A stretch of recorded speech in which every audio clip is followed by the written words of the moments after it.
Hello viewer, সবাইকে welcome. আজকের পর্বে আমরা দেখব যে বিআইডব্লিউটিএ বাংলাদেশ অভ্যন্তরীণ নৌ পরিবহন কর্তৃপক্ষের ট্রাফিক সুপারভাইজার পদের পরীক্ষার প্রশ্ন। পরীক্ষার তারিখ ৪ জুলাই ২০২৫।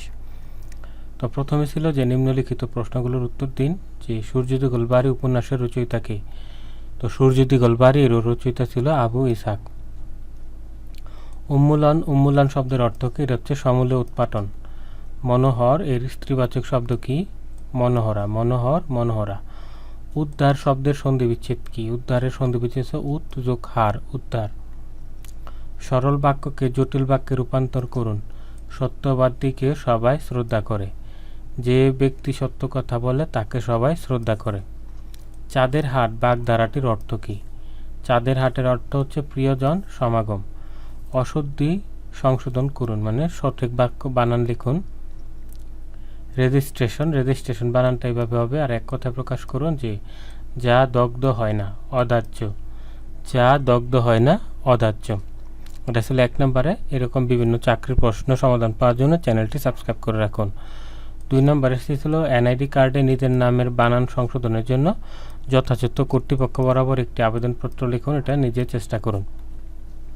হ্যালো বন্ধুরা, আপনারা অনেকে আছেন যে বিভিন্ন চাকরির আবেদন করেন, যে বারবার দোকানে গিয়ে আবেদন করতে অনেক ঝামেলা হয়। আবার অনেকে গ্রামে থাকেন যারা অনেক দূরে বাজারে গিয়ে আবেদন করতে হয়। আবার অনেকে মহিলা মানুষ আছেন যারা সবসময় বাইরে গিয়ে আবেদন করতে পারেন না। তাছাড়া আবার দোকানে আবেদন করতে খরচটা একটু বেশি হয়ে যায়। তো আপনারা চাইলে ঘরে বসেই চাকরি সকল আবেদন করতে পারেন মাত্র ৩০ টাকা এই মদিনা কম্পিউটার্স থেকে। তো ওদের কাছ থেকে আবেদন করার জন্য ওদের স্ক্রিনে দেওয়া নাম্বারে কল করুন, হোয়াটসঅ্যাপ নাম্বারে। আর ওদের ইউটিউব লিঙ্কটা ডিসক্রিপশন বক্সে দেওয়া আছে, সেখান থেকে নিতে পারেন, বা কিউআর কোড স্ক্যান করে তাদের ইউটিউব চ্যানেলটি সাবস্ক্রাইব করে রাখতে পারেন। তারা খুব নির্ভুলভাবে চাকরির আবেদন করে দেয়।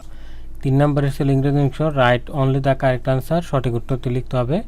Fill in the blanks with appropriate article, মানে আর্টিকেল দিয়ে শূন্যস্থান পূরণ। এখানে dash arts moves around the sun, এখানে হবে the arts moves around the sun.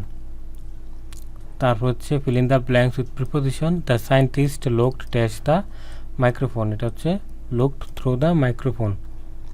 Rearrange the sentence, বাক্যটি সঠিকভাবে লিখুন। Darkness intense due to the van I of couldn't see, এটা হবে I couldn't see due to the darkness inside of the van. Fill in the blank. I have not seen him dash Thursday last, since Thursday last. Change the sentence into active voice বানাতে হবে। The police has been criticized by experts for its lack of clarity. Experts have criticized the policy for its lack of clarity, এটা policy হবে। Correct the sentence, সঠিক করে লিখুন। Neither manager or his officers was present in the meeting, এখানে was এর জায়গায় হবে were। Neither manager or his officers were present in the meeting. Write the appropriate verb.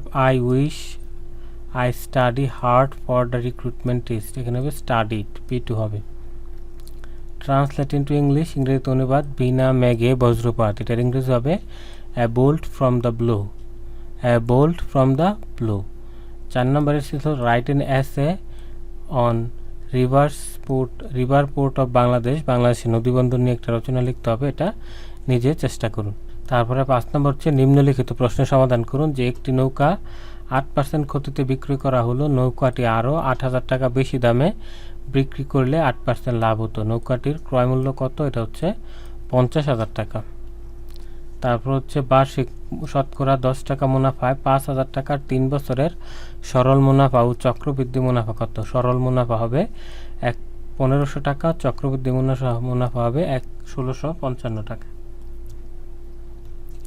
৩ নম্বর, ৯ জন ব্যক্তি একটি খাবারের দোকানে খাবার খেতে গেল। তাদের মধ্যে ৮ জন প্রত্যেকে ১২ টাকা করে খরচ করলো এবং নবম ব্যক্তি গড় খরচের চেয়ে ৮ টাকা বেশি খরচ করলে তারা মোট কত টাকা খরচ করলো? তারা ১১৭ টাকা খরচ করলো।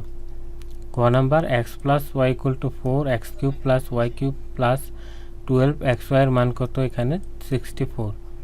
a² + b² = c² হলে দেখাও যে a⁶ b⁶ +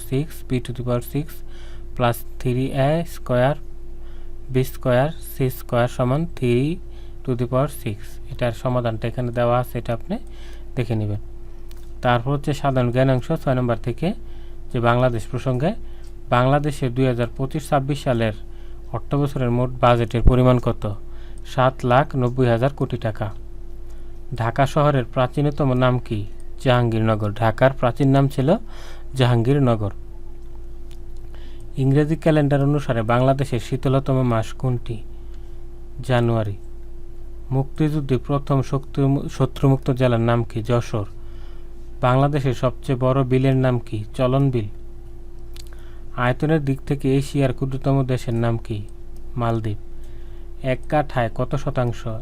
1.65 শতাংশ। বাংলাদেশের একমাত্র পাহাড় বেষ্টিত দ্বীপের নাম কি? মহেশখালী। বাংলাদেশের সবচেয়ে খরস্রোতা নদীর নাম কি? কর্ণফুলী। 21শে ফেব্রুয়ারিকে আন্তর্জাতিক মাতৃভাষা দিবস হিসেবে স্বীকৃতি দিয়েছে কোন সংস্থা? তবে ইউনেস্কো।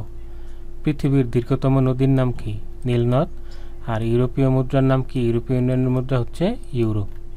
তারপর হচ্ছে আয়তনের দিক থেকে উত্তর আমেরিকার সবচেয়ে বড় দেশের নাম কি? কানাডা।